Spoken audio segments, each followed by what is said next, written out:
John, how are you, first of all? I'm good, Tony. How are you? I'm great. We talked a little bit ago for Dangerous Game. Uh, Yeah. and of course, we met on the set of Runaway Train. Wow. How's Huh? that? 40 years ago. So you were a little baby. You were too. Yeah. Well, I was a little older. I got to meet, two great actors. And what a life, huh? What a life in film you've had. Yeah, absolutely. Pretty amazing, actually. Yeah, Uh, I mean, but nobody ever talks about Fearless Frank. yes, except my son, who always drives me crazy. He said, he's going to re-release it or something like that. He threatens me, you see. It's a funny film, really, but you've got to be able to put your mind back into the 1980s for that. Yeah, yeah. Well, Severin Darden and who else? David Steinberg. David Steinberg, yeah. A couple of good guys were in that. Tell me a little bit about your character in this film. Well, I don't want to take, as you know, I don't want to say too much because I don't want to spoil anything for the folks that want to see it. I'm a former CIA operative.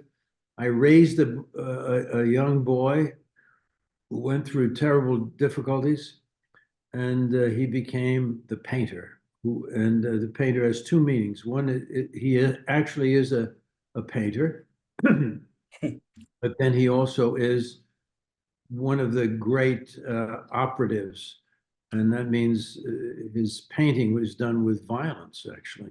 Yeah. Self-defense and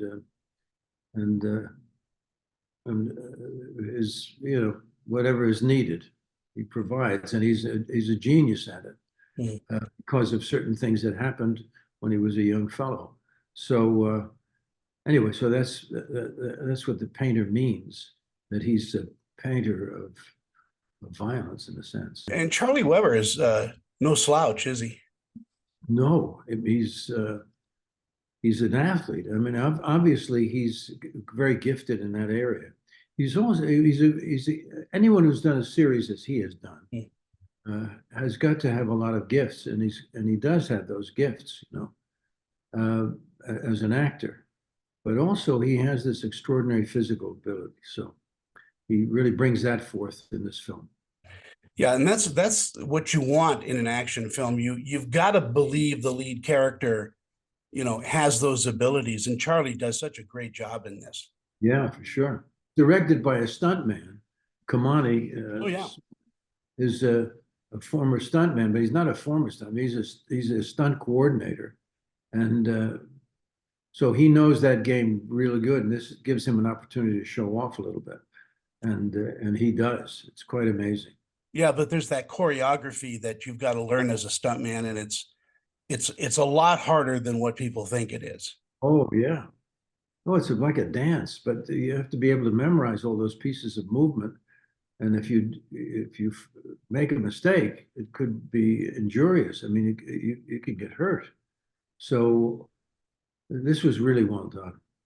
And there's several, huge sequences Mm. of this kind in the film, and they're all very extraordinary. When you get a script, what does it have to have for you to be interested in it? I mean, first of all, I guess it has to be really intelligent because you're not playing down to an audience. You never have. No, that's true. I mean, it has to have some substance, and it has to have a great story. That's what I'm looking for. I'm looking for a story, so that has a beginning, middle, and end, and it takes you on a journey, and uh, and this certainly does. Um, and then some kind of authenticity in it, thematically. And this has relevance to today, I think, and it also has it has the dynamics of a great story, so it takes you on a journey and leaves you with something at the end. You have never really directed a film. Do you ever want to? You think I should do that? I think you should. I think you've been around long enough where you just you would just know what to do.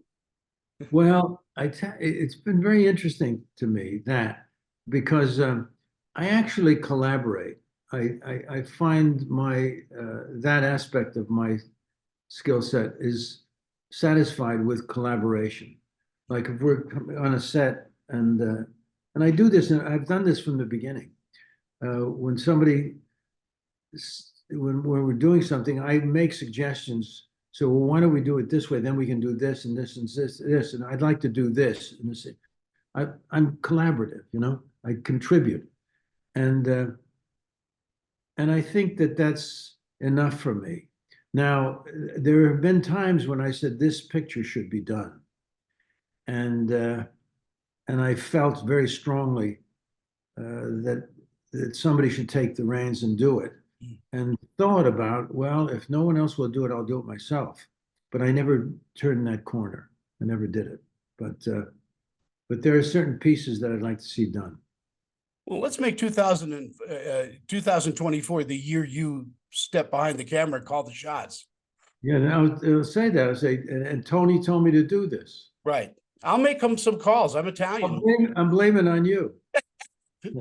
Everybody else does. Why not?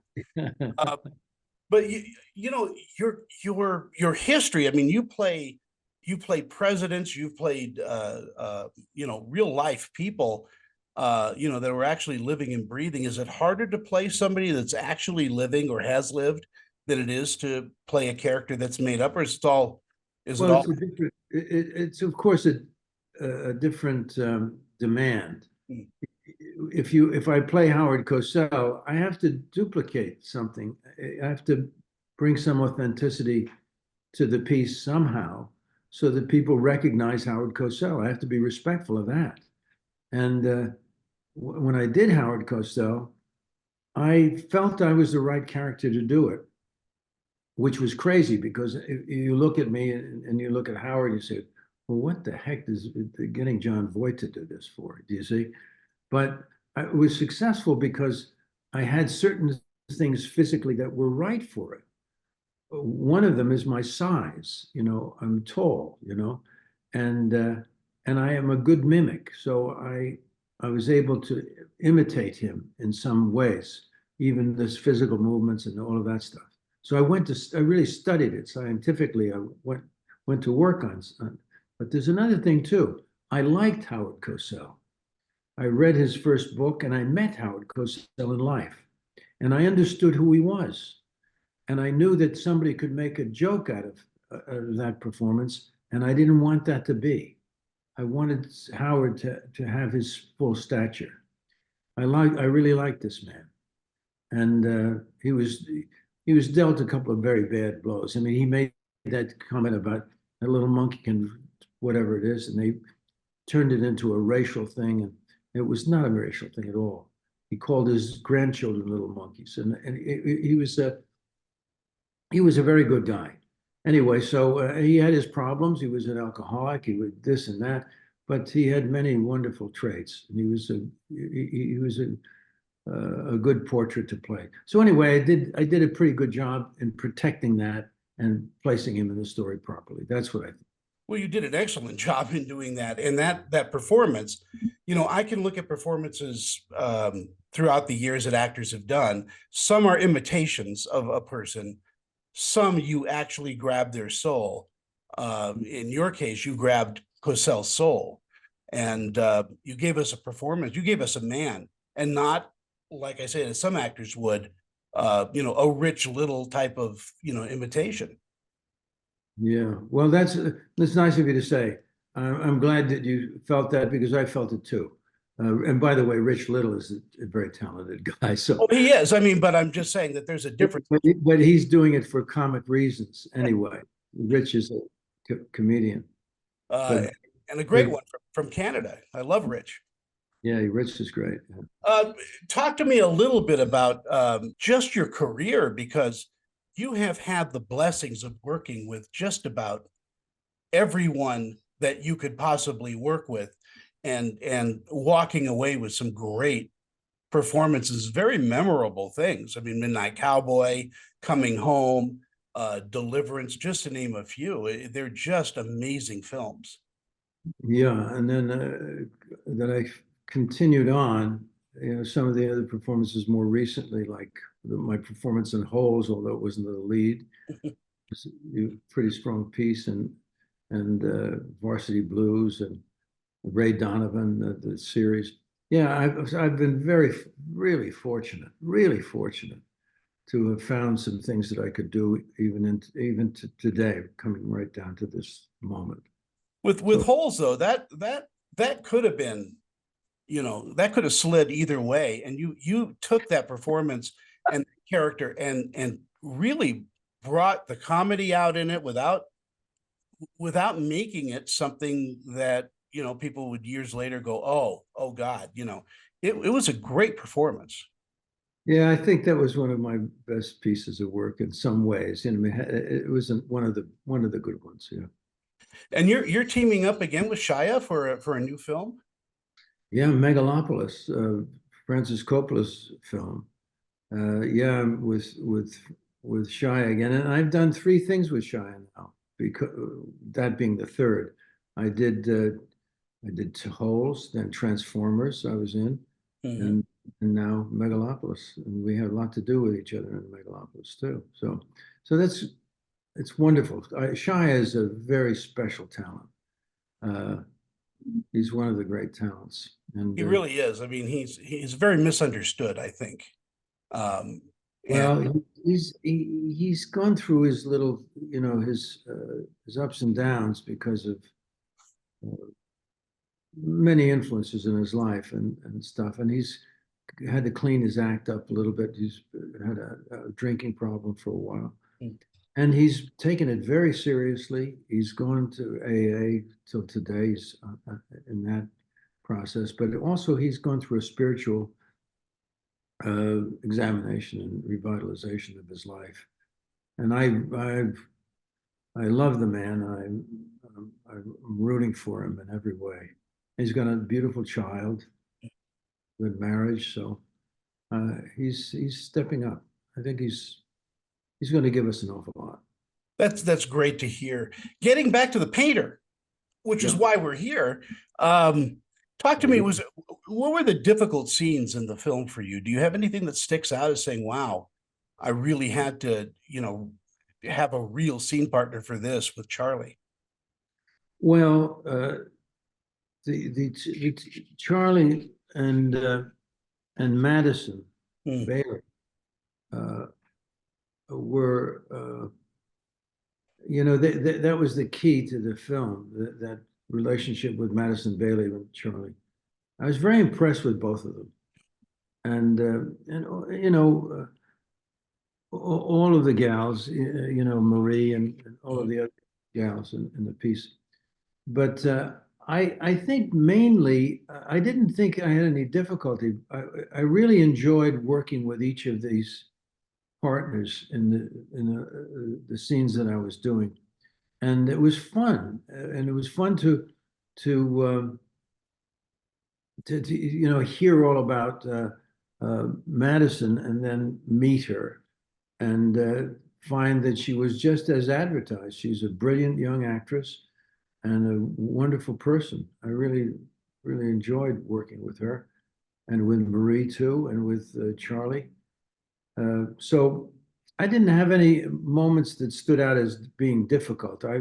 It's all difficult. You have to say, how are we going to do this sequence, and how is it going to work out, and then you give it a shot, and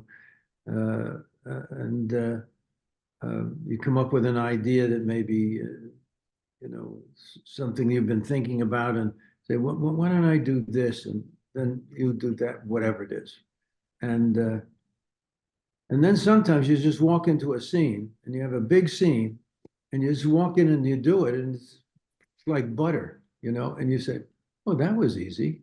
And it's a big, this big dramatic sequence. You say, oh, that worked out pretty good. One take, one take. Yeah, you didn't have to do, that's right. And you didn't have to do a whole lot of work to get there either. So anyway, so you're doing something right, something clicked. But anyway, I was pleased with the story. Is a very complex story, has a lot of stuff in it that are fun. The pieces that are fun in this piece. So I think the audience is having a good time. Yeah, I think they're going to walk away going, wow, what if that was just amazing. You know, and it's hard when you do an interview to talk about something like this because you don't want to give anything away. You want the audience that have that discovery. Right, exactly right, Tony. Exactly. Our time is winding down, John. I can't talk. Don't say that to me because it means something else to me when you say that. Well, sorry. Your time is winding down. We have to meet up at the Four Seasons again and have our 10-year lunch or whatever Exactly, we should do that. Exactly. Yeah. Great, great, Tony. It was great to see you. Great to see you. My daughter Katie says hi. She loves you, and Oh, Katie, how are you, my dear? Much love to you, Katie. she's she'll get in touch with you. Don't worry. Good. John, all the best. I love you, and stay healthy and stay active. Thank you very much, Tony. God bless. God bless. God bless you. Bye-bye.